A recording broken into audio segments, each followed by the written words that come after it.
Imagine a friend hasn't replied to your message for 3 hours. If you already have a lingering suspicion that they are annoyed with you, a quiet sense of panic starts to set in. Your brain immediately shifts into detective mode. You open the app to monitor their online status, treating a green dot next to their name as a primary, urgent data point.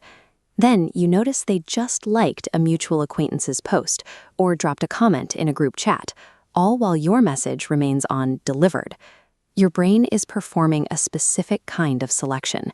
It isolates that one delayed response and highlights it, while every positive interaction you've ever had with this person suddenly fades into the background. This internal mechanism is remarkably consistent. It operates whenever we form an initial hunch, whether that's a snap judgment about a new colleague or a suspicion about a financial trend. We often operate as if we're gathering facts to find the truth, when in reality, we're usually just building a case to support what we already suspect. Let's look at Ryan. Ryan is convinced that his new coworker dislikes him. He doesn't have hard proof yet, but the assumption is already guiding his focus. On Tuesday morning, Ryan passes the coworker in the hallway. The coworker keeps their head down, failing to smile or make eye contact. Ryan logs this as his first piece of evidence. Later that afternoon, Ryan sends a standard work message. The coworker takes 4 hours to send back a one-word reply.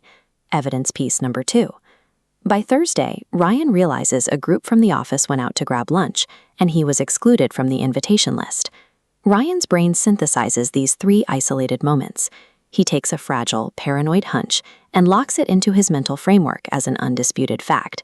This is confirmation bias. It is the active process of hunting exclusively for data that supports a hypothesis you've already formed.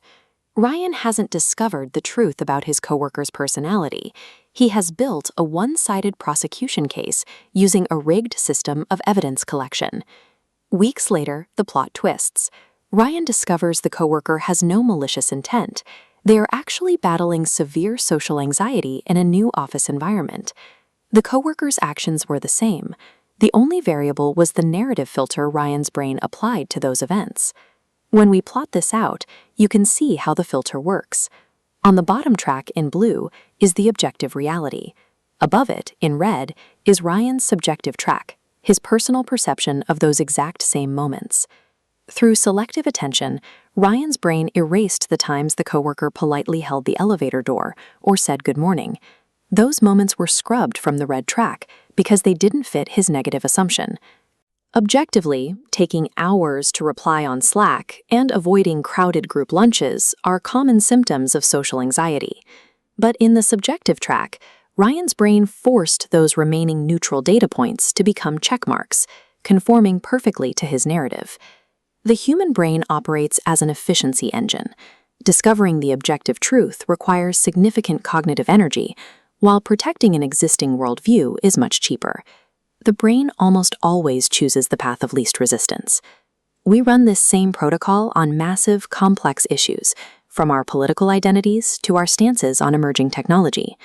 When these heavily filtered beliefs are suddenly confronted by an undeniable contradictory fact, a psychological crisis triggers. This is cognitive dissonance.